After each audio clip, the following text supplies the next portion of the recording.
RTC సమ్మె చాలా ఉద్వేగపూరితంగా, అదేవిధంగా వాళ్ళ యొక్క బాధలు మహిళలందరూ కూడా ఈరోజు కండక్టర్లు వాళ్ళు దాదాపు పరిభారం పెరిగినా ఎన్ని గంటల పాటు నిలబడి వాళ్ళకి టికెట్లు కొట్టి ఎంతో శ్రమించిన అటు ఫ్యామిలీని వదిలిపెట్టి ఇటు పరిభారం పెరిగినా కూడా ఎంతో ఓర్పుతో నేర్పుతో ఒక సంవత్సరాన్ని ఏ విధంగా అయితే చక్కదిద్దుతారో ఆర్టీసీని కూడా ఆ రకంగా చక్కదిద్దుతున్న మహిళా మండలి వీళ్ళందరూ కూడా ఈరోజు ఒకటి అప్పీల్ చేస్తున్నారు.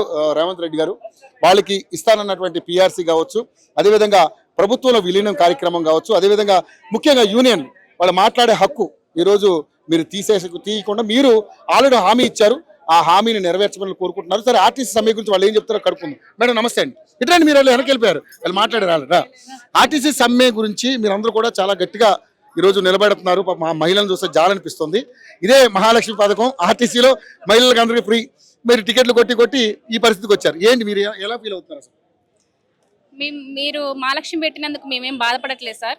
కాకపోతే ఎంతవరకు ఇది కరెక్ట్ అనేది మీరు కూడా ఆలోచించి పెట్టినట్టయితే మాకు కూడా మంచిగా ఉండేదే. మా జీతాల గురించి ఆలోచించి ఈ నిర్ణయం తీసుకున్నట్టయితే మాకు కూడా మేము సలహాలు ఇచ్చి ఉండే వాళ్ళము. మాతో ఎట్లాంటి చర్చలు ఏం జరపకోకుండానే మీ నిర్ణయం తీసేసుకున్న దాని ప్రకారము మీ డిమాండ్లకు మేము అంగీకరించినట్టు మా డిమాండ్లు కూడా మీరు అంగీకరిస్తారని మేము అనుకుంటున్నాము. మాకు జీతాలు ఇవ్వడానికి, మాకు పిఆర్సీలు ఇవ్వడానికి, మా ప్రభుత్వాన్ని విలీనం చేయడానికి మీకు 8 నెలలు టైం పడుతుంది, సంవత్సరాలు టైం పడుతుంది, 2.5 సంవత్సరాలు కూడా మీకు టైం పడుతుంది. కానీ మీరు తీసుకున్న నిర్ణయానికి ఒక్క రోజే నిర్ణయం అవుతుంది కదా సార్. మీ నిర్ణయాలు మీకేమో ఒక రోజు అవుతుంటే మా నిర్ణయాలు ఒక సెకండ్ అయిపోతుంది. కనీసం మేము ఇన్ని సంవత్సరాల నుంచి వెయిట్ చేస్తుంటే కూడా మా డిమాండ్లకి మేము 32 డిమాండ్లల్లో మేము 4 డిమాండ్లు అడిగినాం. అవి మీకు అంత కష్టం కాదని మేము అనుకుంటున్నాం.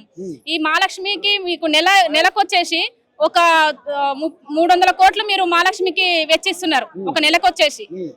ఆ ఒక నెల కేటాయించే 400 కోట్లు ఇచ్చే దాంట్లో మాకు ఒక 25 కోట్లు మాకు అందులో సగం మాకు ఇచ్చినట్టయితే మాకు పిఆర్సీ వస్తుంది, ప్రభుత్వంలో విలీనం అవుతాము, మంచి జీతాలు ఉంటాయి, మా పిల్లల్ని పోషించగలుగుతాం, మేము ఇంకా మాకు జీతం పెరుగుతుంది, మీకు ఆర్టీసీకి ఇంకా మేము ఎక్కువ ఆదాయం తీసుకురావాలని చెప్పేసి మాకు కూడా ఆలోచన ఉంటది.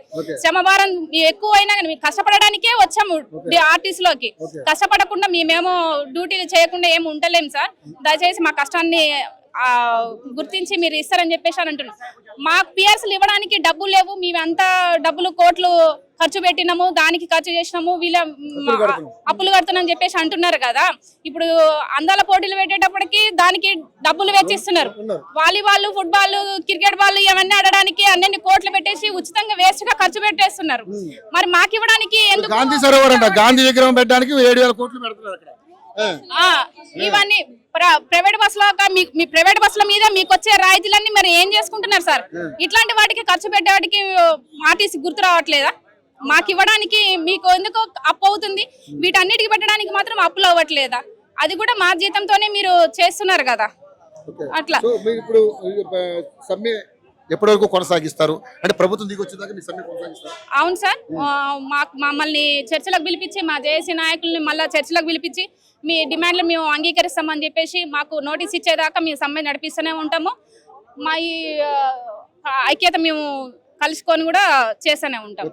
యూనియన్లు లేవు సార్, ఇప్పుడు ఇందులో చాలా రాజకీయాలు జరిగే అవకాశం ఉంది సార్. మీరంతా కలిసికట్టుగా ఉంటేనే మీకు ఇప్పుడు మీరు ఏదన్నా అనుకుని సాధదు.